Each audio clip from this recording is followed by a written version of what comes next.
Hello, hello, hello, and welcome back to another edition of Fan Talk, your favorite podcast by your favorite fan. That is, of course, me, Kyle Brinchley, in the house on this Thursday. Welcome back, guys. Fan Talk's podcast, of course, by me, Kyle Brinchley. If you're new here, hello, welcome. You've come at the perfect time. We are talking NBA basketball and all the drama that comes with that. It is the playoffs. It is also the 1st of May. Holy smokes. Can you believe it? 2025 was a year I never thought would come. And now it's May 1st, 2025. And that's pretty wild. Earlier today, I was in the car and the Post Malone song Circles came on. You guys remember that song? Of course you do. Anyways, he recently did a concert here with Jelly Roll here in Utah. And that song, I know it came out in 2019, but I mostly heard it in 2020 over the radio because that's just the way it is. It just played on the radio so much. And it took me back to a time in 2020. And 2020, of course, was a very turbulent year for all of us. And I don't want to understate how scary and the level of uncertainty around it. But that summer of 2020 was actually probably the best summer of my life. And I don't know, it was just a simpler time. And every time I hear that song, it takes me back to the summer of 2020. And I don't know, it's very nostalgic and I get the chills every time I listen to it. But it's crazy to think that now that we're entering May, we're getting close to summer of 2025, that was 5 years ago. Where were you 5 years ago? Let me know down below. Welcome to Fan Talk, guys. We're going to be talking NBA basketball today. And it's going to be awesome. So stay tuned for that. Again, this is a podcast you can find anywhere you get your podcast. It's also on YouTube. Just search Kyle Brinchley and Talk to find this amazing podcast produced by me, Kyle Brinchley. All right. So if you guys have not been watching the NBA postseason, and it's very understandable. I know a lot of people don't watch the NBA anymore. A lot of people are like college basketball more. And now that college basketball is done, it's kind of this lull, they're kind of waiting for football to start again, right? But for those who are watching NBA playoff basketball, and I'm a big NBA playoff guy, it's hard for me to watch during the regular season because, load management, sometimes the stars are resting, sometimes the teams are taking it easy. You get in these January games and you're like, frankly, I'd rather be watching a college basketball game than NBA right now. But the heat is turned up here in the NBA playoffs, and it has been crazy.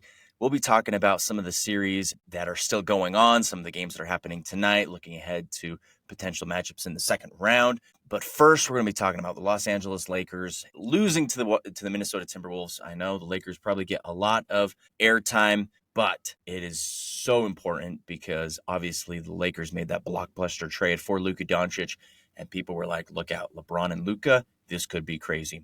But before we get into that, let's take a look at the current NBA playoff bracket. I did a video a couple weeks ago explaining the play-in tournament and explaining some of my thoughts on what I think could potentially happen. But so here's the bracket as it stands. Again, 8 teams from each conference, the Western Conference and the Eastern Conference got in. The Eastern Conference, let's start on the Western Conference. The Thunder, no surprise, took care of business against the Grizzlies.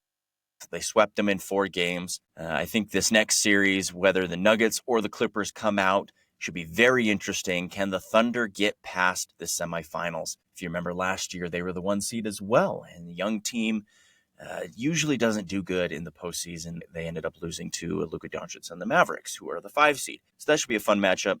This game that I was just talking about, Lakers and Timberwolves. Minnesota wins this in 5. Now, I think a lot of people had the Lakers winning this game. A lot of people had the Lakers not just winning this series, but the next series, beating either the Rockets and the Warriors and going to the Western Conference Finals. Some people even had them in the NBA Finals. And that's all because of the Luka Doncic trade. Now, if you don't know who Luka Doncic is, rising superstar, he is the face of the league. He's the future of the league. Young guy. I think he's 25. I think he's my age. He's 25. I think this is his fifth or sixth year in the league. And obviously he was on the Dallas Mavericks, and they thought he's going to be on the Mavericks for life. Like, he was that kind of player. He was a franchise player. And then he was traded to the Los Angeles Lakers. Anthony Davis went to the Mavericks. A couple other guys went to the Mavericks. A couple other guys came to the Lakers, but he was the big piece that came to the Lakers. And people were like, oh boy, the Lakers with LeBron, with Luka Doncic. They have a lot of good role players around them. Austin Reeves, Rui Hachimura. This team is dangerous. Watch out. But the Timberwolves exploited them. The Timberwolves just played harder. The Timberwolves were the better team, and ultimately the Timberwolves won the series as a shock to many people, I think, in 5 games. It wouldn't really have surprised me if the Timberwolves won in 7, but to win it in 5 games, to win in LA not once but twice, pretty impressive. Now, if you don't know much about the Minnesota Timberwolves, listen up, because they are a team to fear. Last year, they went to the Western Conference Finals and lost to Luka Doncic and the Mavericks. So, I mean, get Luka out of the way, and they'd be in the NBA Finals. When was the last time the Minnesota Timberwolves were in the NBA Finals, right? So you got Anthony Edwards, their young star. I think he's younger than me. I think Anthony Edwards is only 23 years old. So that guy's got at least 10, probably 13, 14, maybe 15 more years. If he's pulling a LeBron, then 17 more years, right? So he's got a long future ahead in the NBA. He's surrounded by great players. He's got the veteran Mike Conley. He's got Rudy Gobert, the Stifle Tower. He's got Jaden McDaniels, excuse me. He's got Nas Reed coming off the bench. He's got these good players around him, DiVincenzo, and they just play with grit. They're just a good team. And I think the Lakers, I don't know if the Lakers were unprepared.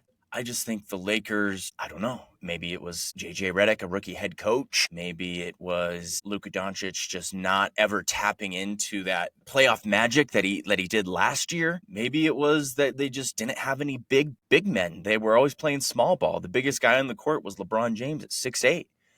Sometimes they'd insert Maxi Kleber, who hadn't played since January, hadn't even practiced with the team. So it was a little unconventional. I think they were a little out of sorts, and ultimately kind of just got punched in the face by the Minnesota Timberwolves. So no complaints there. I wouldn't say I hate the Lakers, but it's definitely, I'm the kind of guy that would prefer a team like the Timberwolves, a team that doesn't get as much publicity, a team that hasn't been there as much, to be there.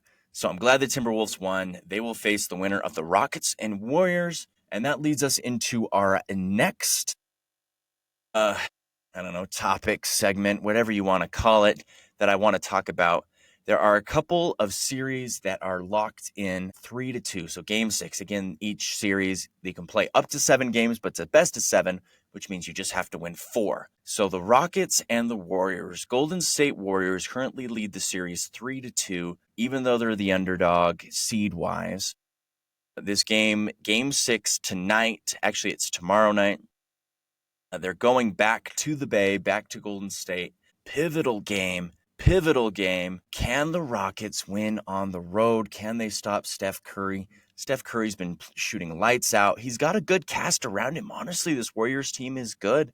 They're good. They were losing by 30 points in this game, in Game 5 against the Rockets, but were still able to cut the lead to 13 with their bench players. So they're a good team. Can the Rockets play? Can the Rockets beat the Warriors in Golden State? I don't know. We'll have to see.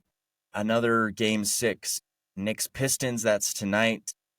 And then Nuggets Clippers, that is tonight as well. So let's look at some key factors. I don't know, some things to look at. How do these teams win? And if you're unfamiliar with the playoffs, let me put this in perspective. Usually when your team is playing against another team, right? It's best of 7. You just have to win 4. Usually when the other team has won 3 games and you've only won 1 or even 2, then your back's kind of up against the wall. And it's really hard to win 3, even 2 games without letting the other team still win. So when the other team wins 3 games, you're really in a tough position. So, I mean, in this series between the New York Knicks and the Detroit Pistons, the Knicks are up 3-2. The Warriors are up 3-2, and the Nuggets are up 3-2 on the Clippers. So, not saying it's impossible. I mean, we've seen people come back from 3-1. We've seen people come back from 3-2. So let's see. I just want to share my thoughts and opinions. And of course, you guys are always welcome to share down below as well what you guys think. But how can the New York Knicks, who are up 3-2, close out the series against the Detroit Pistons? Now, the Pistons beat the Knicks in Madison Square Garden for Game 5. We're going back to Detroit for this game. So can the Knicks win on the road in hostile environment to avoid a Game 7? Ultimately, it comes down to Jalen Brunson. Can the Knicks work through Jalen Brunson? Can they not turn over the ball? And when Jalen Brunson gets double teamed or is cold, Just pass it to Josh Hart, Mikal Bridges, OG Anunoby. Feed your guys, and the Knicks will be okay. It's when they lose the turnover battle. It's when they just, get in their head and don't make good decisions. So there's little room for error for the New York Knicks, especially with this game going back to Detroit.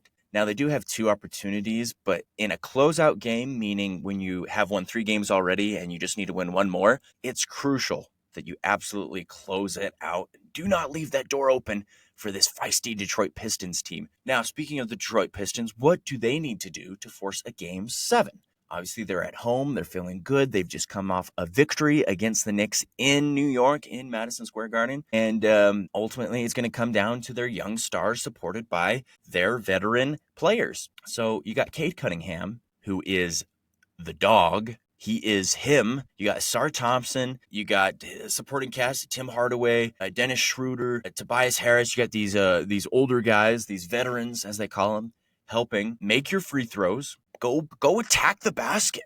Go right at the Knicks. The Knicks are, backs against the wall.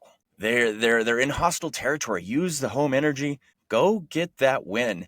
Now, they may not win Game 7, but, you got to treat every game like it's Game 7, honestly, because there is no tomorrow. As Apollo Creed told Rocky as they were training, there is no tomorrow. You do it today. Today is the day. You go win the day. And the Pistons need to win today.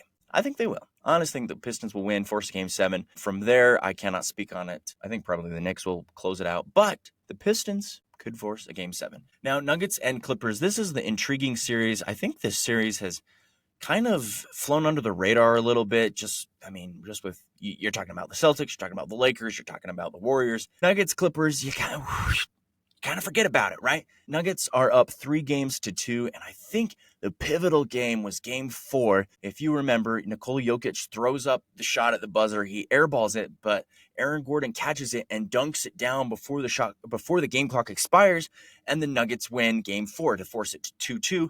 They go back to Denver, and Denver wins Game 5. So now we're going back to LA. Game 6, must win for LA. How can the Nuggets close out this series? Well, the Clippers have kind of been on their heels physically. The Nuggets are aggressive on defense. Christian Brown, he just locks you up, locks James Harden up. It makes them, take just low percentage jump shots. Really, Russell Westbrook, he was going hot in the first couple of games. They could really use him to step up and honestly just keep James Harden and Kawhi Leonard contained. Who else is going to burn you? Zubac is a big guy, but he can only score 2. Norman Powell can only do so much. Ben Simmons is washed. Who's going to stop you?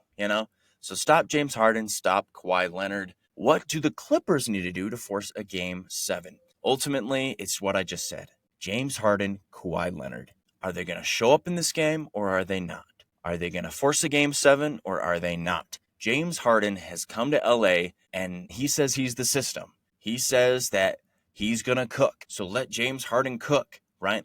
But you also have Kawhi Leonard. And Kawhi Leonard goes off for 30 points. You're sitting in good position. So get those guys going early. Get some good quality 3-point looks for James Harden. Get into the basket. Let Kawhi do his isolation jump shots. And then try to force turnovers on the Nuggets. Flip the script on them. Play tight defense. Fight fire with fire. Force a Game 7 and keep your hopes alive. All right, last one. Going back to the Rockets and Golden State Warriors. Again, the Rockets just won Game 5 in Houston. We're going back to the Bay. This game is not tonight. It is on Friday. Again, I'm filming this on Thursday. So how can the Warriors close out this series Friday? Simple. Lock down Jalen Green. Jalen Green, in the 2 games that the Rockets have won, has scored 20 points. In the games that they have lost, he's only scored 6 or 7 points on average in those games. So if Jalen Green doesn't score 20 points, you're going to win. You're going to win, Golden State. It's that simple. Lock down Jalen Green. And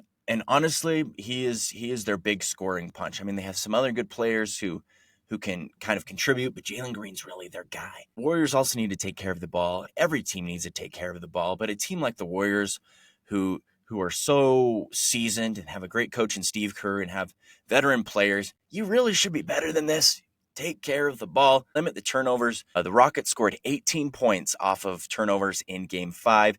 So and they had 15 turnovers. So if you limit that to, instead of 15, maybe just 8 or 9 turnovers. Then you cut down on the points that the Rockets score off of that turnovers. So how can the Rockets stay alive in the Bay Area? Well, if Golden State continues to limit Jalen Green's effectiveness, then who is going to step up? Fred VanVleet, who has postseason experience. If you remember, he was with the Toronto Raptors, won the NBA championship with Kawhi Leonard in the 2018 season over the Golden State Warriors. So he's played the Warriors before. He's beat the Warriors before. He needs to shoot lights out from the three-point range. He has drilled 12 of 18 from deep in the last 2 games. That's pretty good. That's pretty good.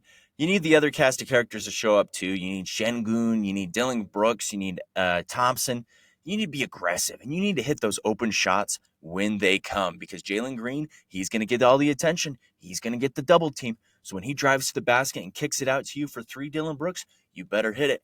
When he does a pick and roll and gets it to you, Şengün, you better lay it up and in, because if not, if no one can help Jalen Green, then Golden State's going to coast to the semifinals in Game 6. But regardless, it should be very interesting to see what ends up happening. Again, tonight, May 1st, Thursday, Knicks Pistons, win or force Game 7 for the Pistons. Same with the Nuggets Clippers tonight. Both those games are in Game 6. So crucial games for both teams there. It should be really fun. Once you get out of this first round, I think some of the less, I don't want to say weaker teams, but you definitely sift out which teams are built for a championship and which teams are not here in the first round. So once you get to the semifinals, we should see some more competitive matchups. We should see some more intense playoff moments. It should be great. Tune in for some NBA playoff action. All right, guys, that's all I got for you today on this Thursday, May 1st. Thank you guys so much for tuning into Fan Talk. Again, this is a podcast that you can find anywhere you get your podcast. If you like the audio version, I am there. If you like the video version, check me out on YouTube. Like, subscribe, leave a comment down below, tell your friends, and I'll see you guys next week for another edition of Fan Talk.